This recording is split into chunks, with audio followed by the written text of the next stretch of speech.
Live.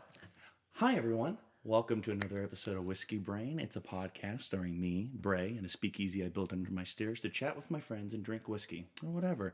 Today, we have the lovely, talented, hilarious, awesome, fun, amazing Rachel Napolitano. Dun, dun, dun. I'll take some more of that. Right? Isn't it?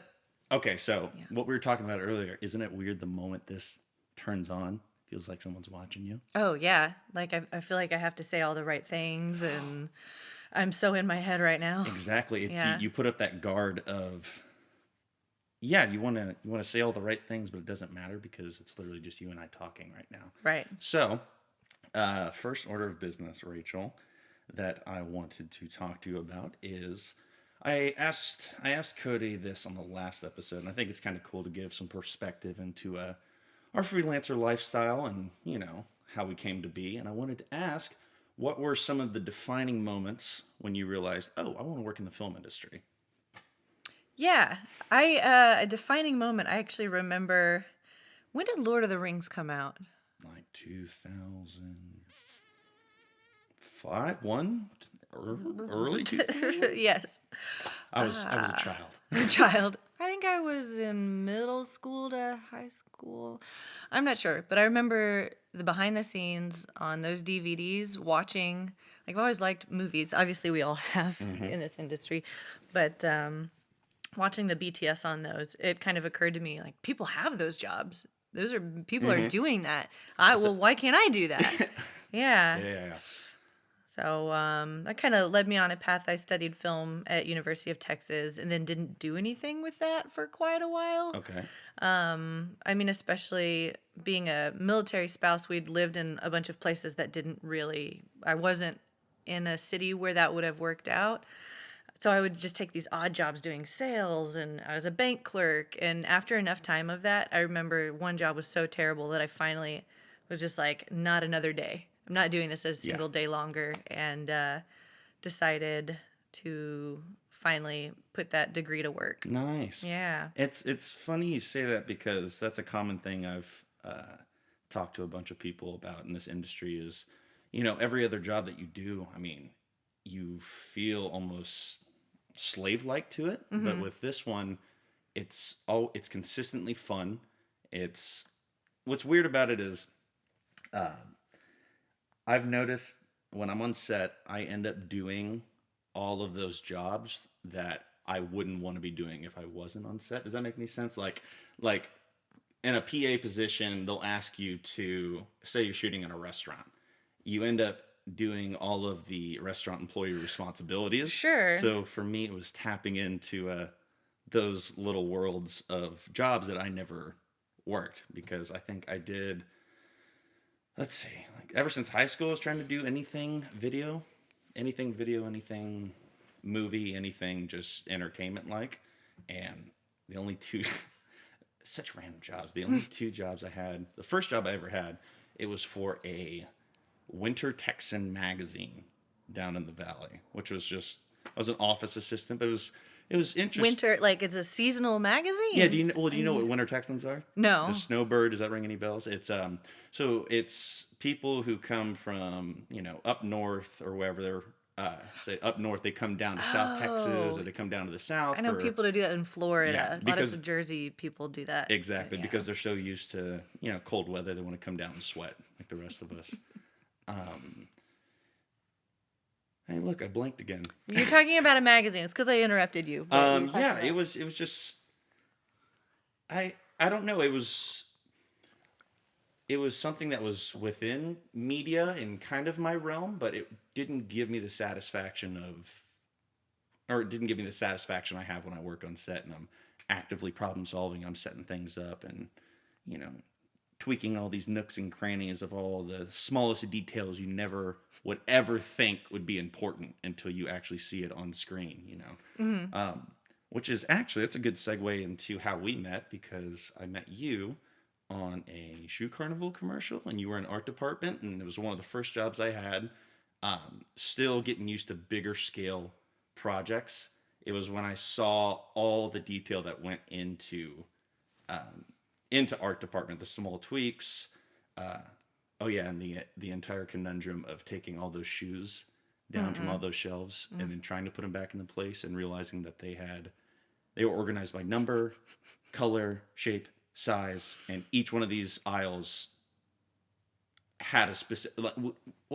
How did that happen? They never gave us like the actual layout for where they would go back, right? That's where the whole No, mix-up and there happened? was no consideration beforehand of we're gonna take these down, and every time camera moves setups, we want this color shoe looks better than that color shoe. Uh-huh. So it just ended up like I think the first shot, maybe second shot, we tried to have some kind of system handed off in this order, so it will go back in this order. But then once you're in the like we're moving along, Mm-hmm.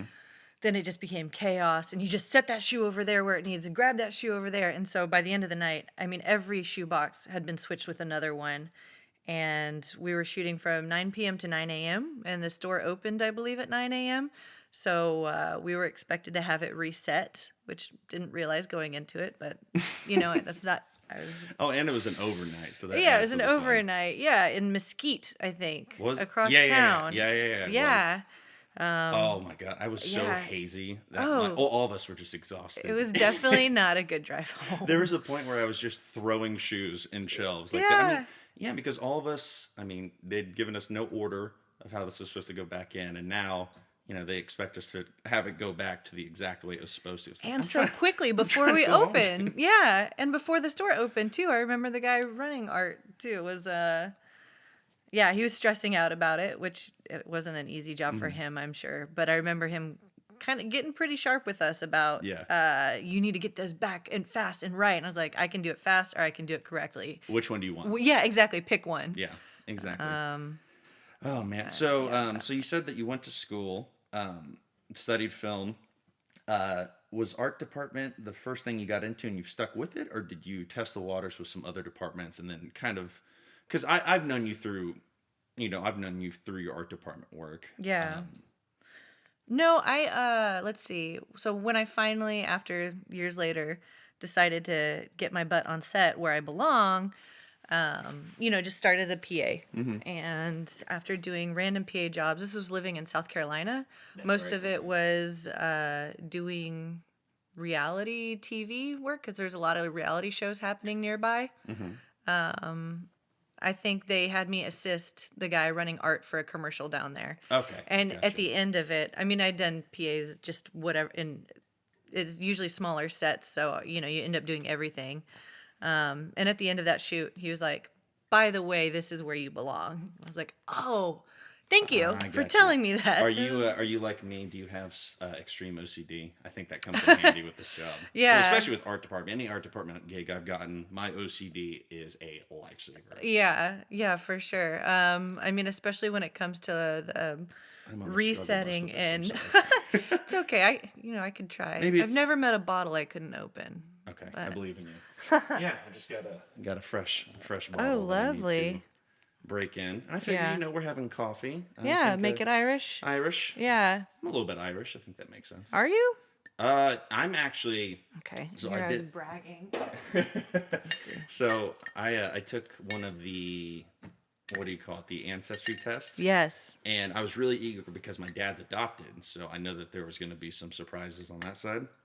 I got the results back, and what I had thought, mostly Scandinavian. I knew that on my mom's side I had a lot of it, and then I was a mutt of everything else. I had some Irish, English, kind of mixed match everywhere. But the one that blew me away was just because the percentage of it was 10% Filipino, which I don't know. Okay. Yeah, I'm still trying to figure out where that came from. I don't know Yeah. all right, did you get it? I started to. That's Don't all rip your right. nails off. Tag. Tags. You're it. Okay, hold on. No, we're gonna Found an we're edge gonna keep here. talking. So art department happened. Yeah, but I had also done screenwriting. Actually, that happened first. That's what it was. Gotcha. When we were overseas, living in a pretty rural, I know my finger hurts, rural town in South Korea, I was ready to pursue something creative and wanted to do writing. Oh, okay. So I got my master's online, started taking classes online, and I was trying to do Nailed it. creative nonfiction, thinking that writing essays in a novel or something would be more noble, but I kept drifting towards screenwriting. I was like, Okay. I'm back in the film thing. Um, so I started finding work. I got my degree there, realized screenwriting is it, and started finding work through Upwork.com, writing for other people, like a gun for hire. Oh, interesting. Okay. Yeah, it was a great place to start. It's also the worst. Is it Yeah. does it is it specifically for screenwriting or is it writing in general? Any job that you can outsource through the internet, you can do it, I think, on here. So if it's No graphic way. designing, stuff like that. But the problem is you're competing with all of the internet. You don't know really who you're working for. So what you do is, like somebody would post, I have an idea for a movie. This is what I'm trying to get out of it, and I need someone to write it. And I'll do it. I'll pay between this amount and this amount. And so you apply to all these jobs, different posts that say Mhm. that, and I'll do this for you, and this is why you should hire me. But you're constantly writing cover letters for yourself and trying to say this, it just, and like I said, you're competing with anyone on the internet who says they're a screenwriter and people who will do it for $200. Yeah, So first one exactly. I did was for $600. And it didn't even get much better after that. Well, fair enough. I mean, it was still Yeah, you were getting work and what you wanted to do, and you were getting to exactly. hone your craft. Which again, you're so good at these unintentional segues because the next thing I want to talk to you Oh, about is this brand spanking new short that we just finished, Precarious Pap, or It's Pappening. I don't know, whatever you decide. I'm Regardless, I excited. just have to say it was one of the funnest and funniest experiences I've had ever. I mean, the cast, the script, it was so witty, just on top of it, and yeah, I mean, one, thank you for having me on and having me giving me Thank the you. responsibility of ADing that bad boy. It was a complete pleasure, and two, that this script actually comes from a real life experience, doesn't it? It does, which I love telling people Uh huh. that because they kind of like go into this awkward zone of, oh Oh God, you're yeah. telling me about your pap smear. But by Like the end of it, they it listen happens. up. Yeah, Yeah, yeah. exactly. Well, it's such a wonderfully vulnerable time, especially you got your feet in the stirrups, which I think you got to experience during your tech scout. It's like You're standing in and your legs are up and you're like, best tech scout photos of all time. oh man. And that what have you and Carissa during the shoot? Oh, I didn't know that happened. That was it's so I wonderful. can't tell you how happy that photo made me when I saw it. My jaw was open for a solid 10 minutes. I couldn't believe it existed. I mean, all the possibilities with that photo of what you can do with it. It's the birth of film, you It's know? hilarious. Yeah.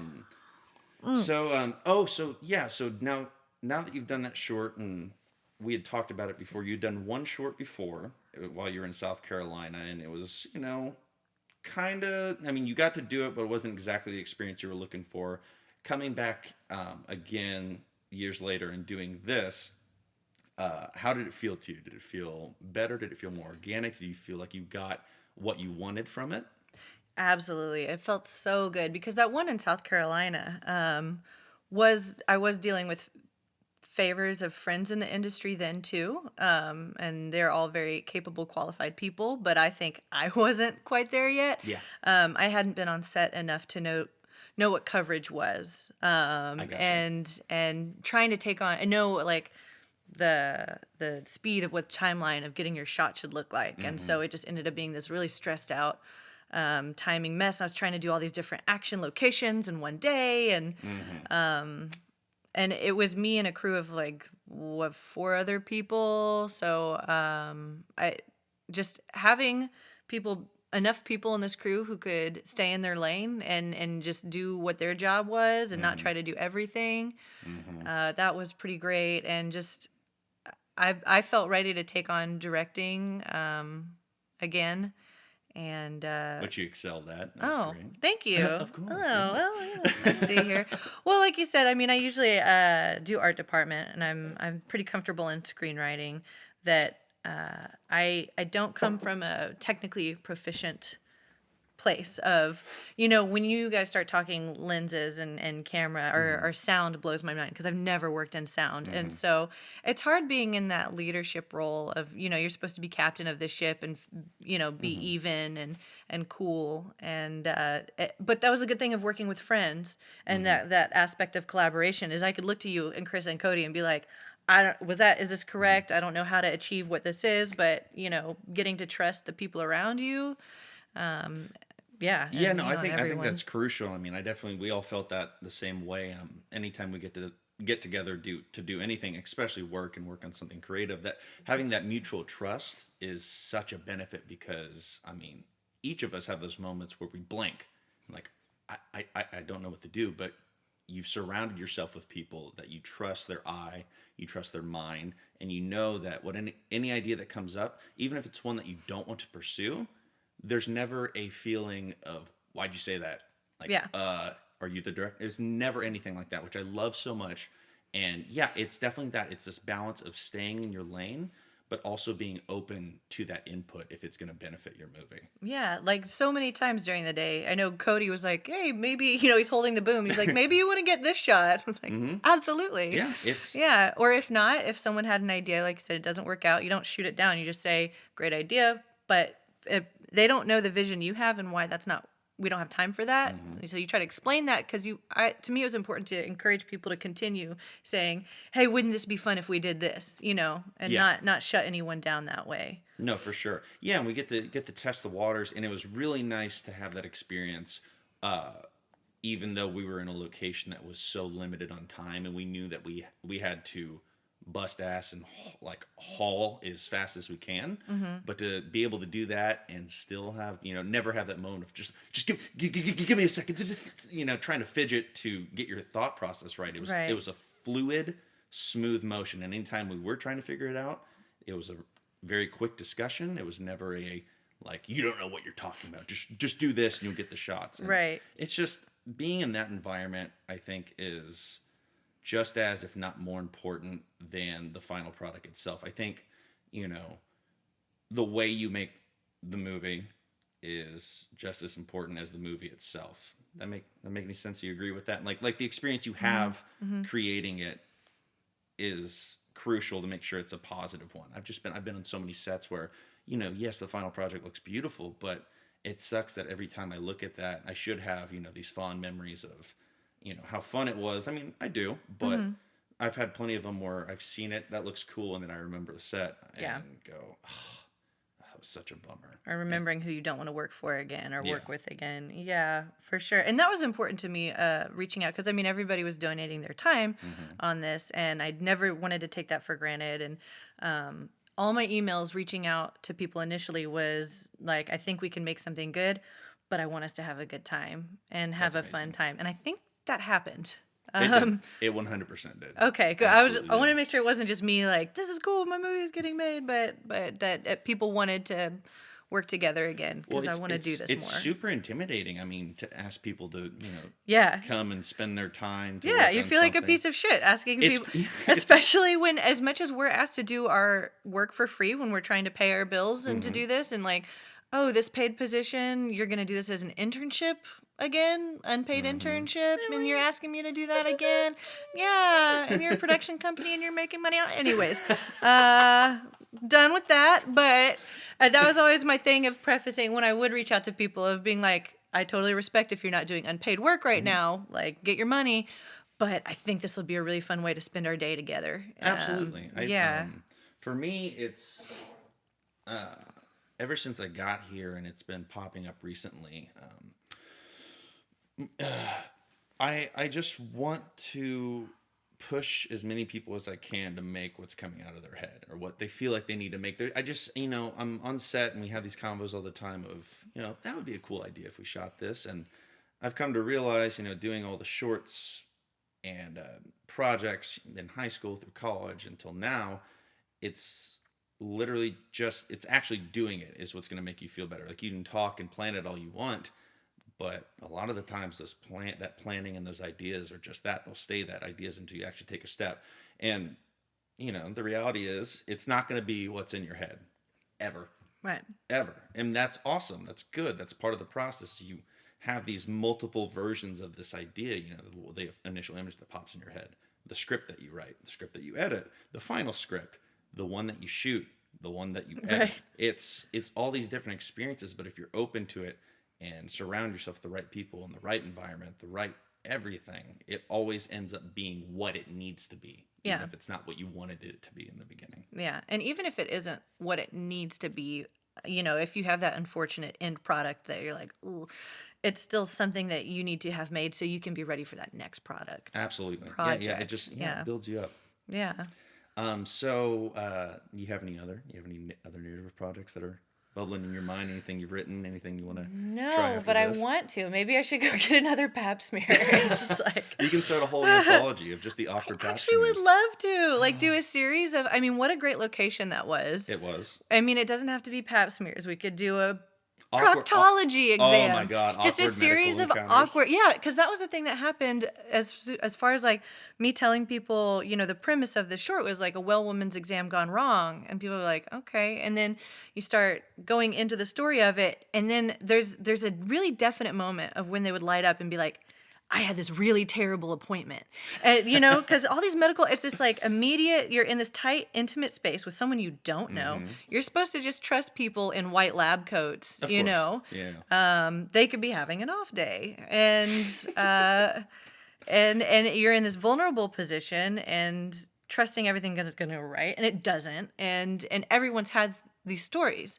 And as soon as I tell them the story of the short, they have their own story they want to tell. So I would love to do more of a series. I think it'd be hilarious.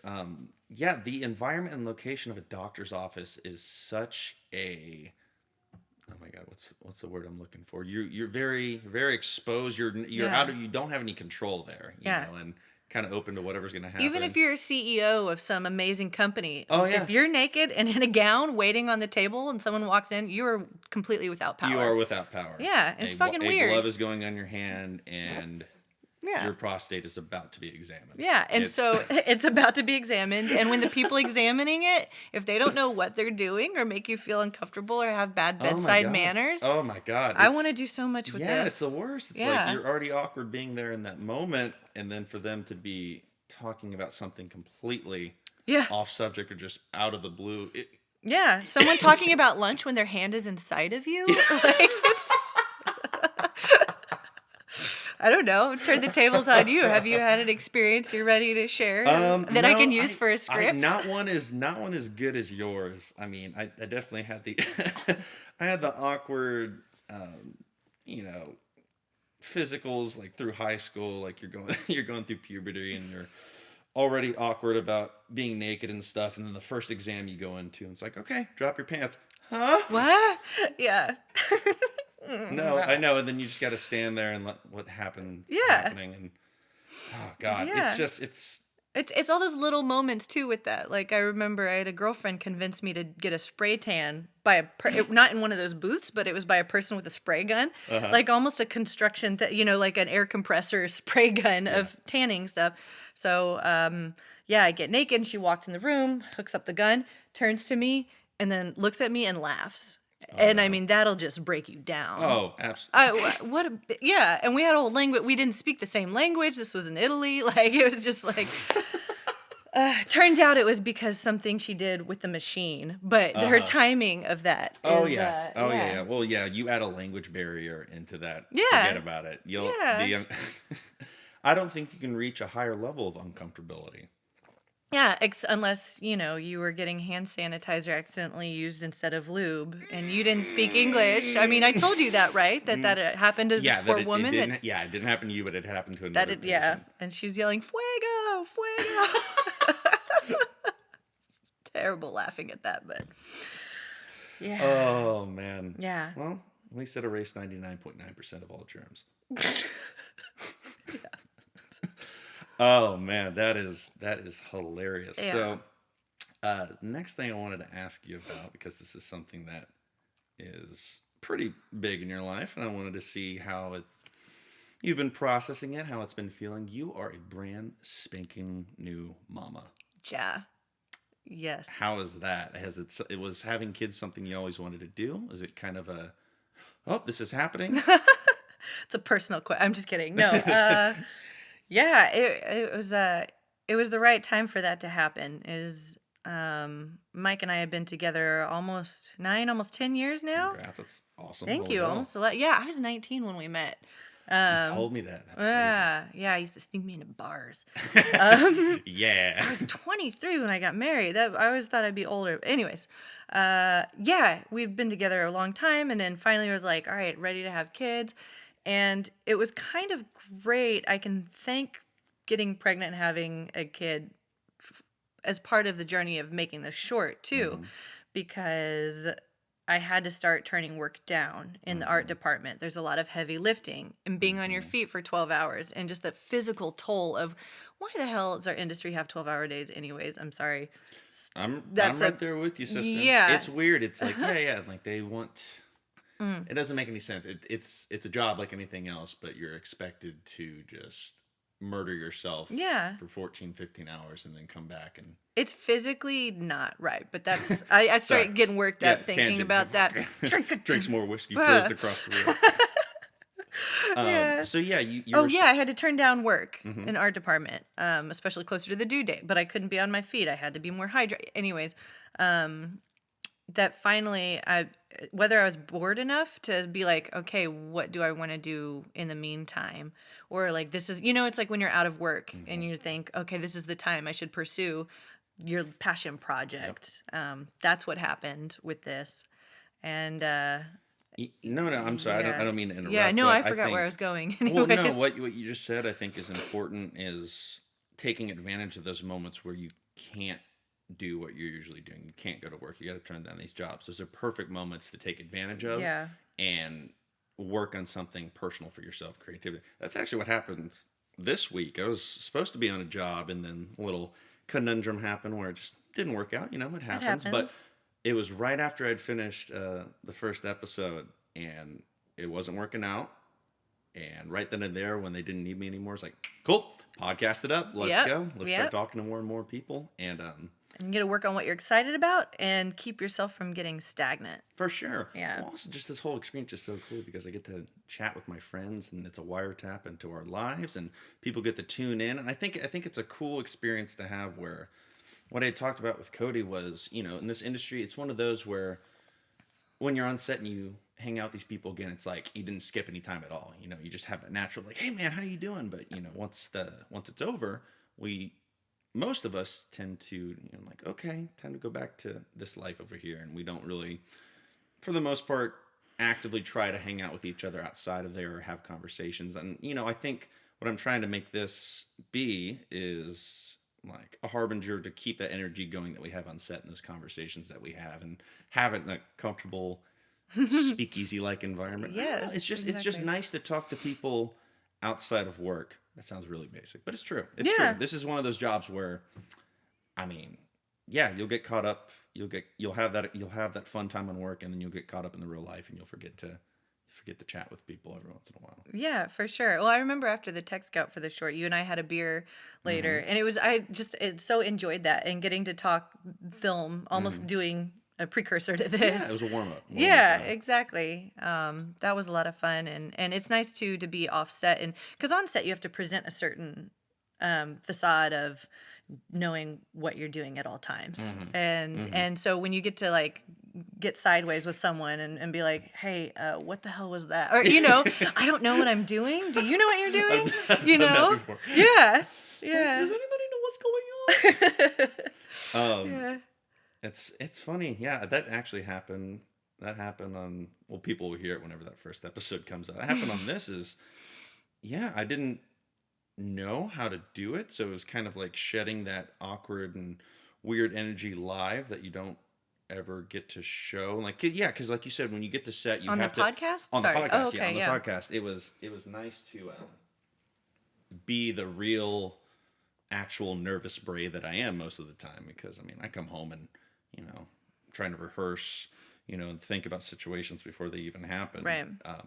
And yeah, you having to put on that face like you said on set, like I know everything, Mm-hmm. not know everything, but like you're ready to figure out anything. Mm-hmm. I guess A is it. comfort and confidence, Yeah, even if you don't know it. But oh, yeah. oh yeah, and this is one of those jobs where you'll just say yes to things and figure it out as you go. First job I ever had here, question that I got asked, they're like, "Can you drive a box truck?" Yeah. Yeah, absolutely. Mhm. Never drove one in my life. Not even once. Not even. Did it moved. work out? Oh, it was great. Yeah. I nailed it. Yeah. I nailed it. It was really big. I was scared. That's it.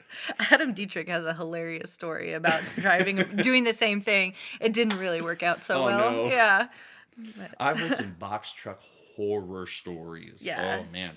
I was on a job once where the truck PA, oh shit, we were filming at, I think, like a baseball stadium, and he was trying to back out of his spot and ended up scraping the entire side of someone's car. I also heard another story. I wasn't on the set, of a truck PA had left the lift gate down, backed up, and cut a car in half. Like completely sliced, like went through the windshield and sliced the hood off. Oh. Which, Yeah. yeah, anyone starting out in PAing, never ever drive the box truck with the lift gate up. I was Fold on it a in job where every someone time. did that too. I mean, they didn't cut a car in half, but they hit a bump, and then there went that box truck for a while, and I mean, just embarrassing mess for him. No, And it's insane. yeah, It's insane. yeah, So what's next, Rachel? What do you see yourself doing? I mean, I kind of touched on it earlier with yeah. writing new stuff or doing the anthology. I mean, are you hopping back into art department stuff now, or do you want to try and focus on? I mean, it's hard to say with freelance. It kind of It's is true. day to day of what you say yes to this project or pass on one, which I never really pass on projects. Every project has something to Mhm. work for and learn on, and It's a really good, yeah. That's a but good point. it does kind of change things having a newborn, where it's like what I have to find someone to watch after him for the whole Mhm. day, make sure he's taken care of, and so is it worth me stepping away from him and the hassle of him being taken care of to go work on this project? Is this something I want to do? Yeah, Because I like spending my time with him too.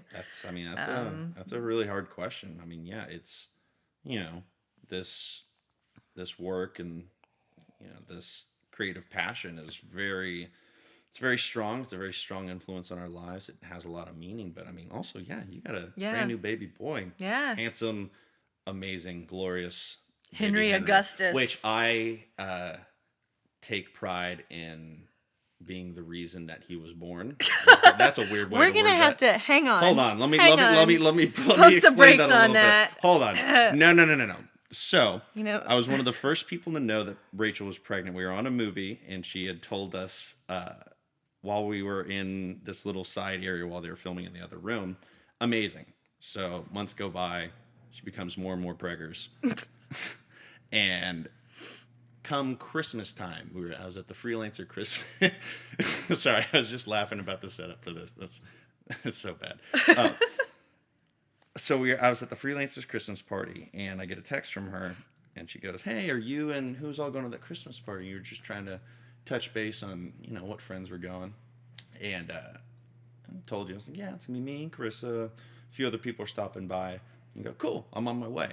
Well, I get to the Christmas party. I'm there for probably an hour or so. I was waiting. I was like, "Okay, Rachel should be here any time." I get a text saying, uh, saying, "Hey, don't think I'll be able to make it this year. Be sure to send me a dance video, just because my water broke." And I was like, "Yes! I made you leave the house. I made the water yep. break. I made That the baby's water here. break. That baby is here." Yeah, that timing. Actually, the timing was great because I mean, what if I had been on the road to Dallas? What if I had been at the Christmas party? Oh my If god. it had been 45 Oh, minutes later or at an hour later, I would have been in Dallas instead of in Fort Worth. is it bad that a part of me wishes it would have happened at the Christmas party, because that would have made a great Yeah, movie? it is bad of you. You're a horrible person. Yeah. Oh, I was so mad because I looked so fly. Like I was ready. I had my makeup done. I was gonna be the hottest pregnant lady at that Christmas party. But Well, I was literally I was on the ground like trying to get my shoe on. Mike had taken my hands to help yeah, me pick me up, and I had stood up and went, "Oh, okay." yeah. And then it happened. Well, you got to take pride in. I'm sure you were the best looking lady at the hospital giving birth. No one else could. I think so. No one else Yeah. can top At that. 3 in the Well, morning. Yeah. In Fort Worth, Texas. I hope so. I know. I'm that kind of competitive Absolutely. where, yeah. Absolutely. It's just like No. no one else looks as good As as I good do as right I'm so fucking hot. now.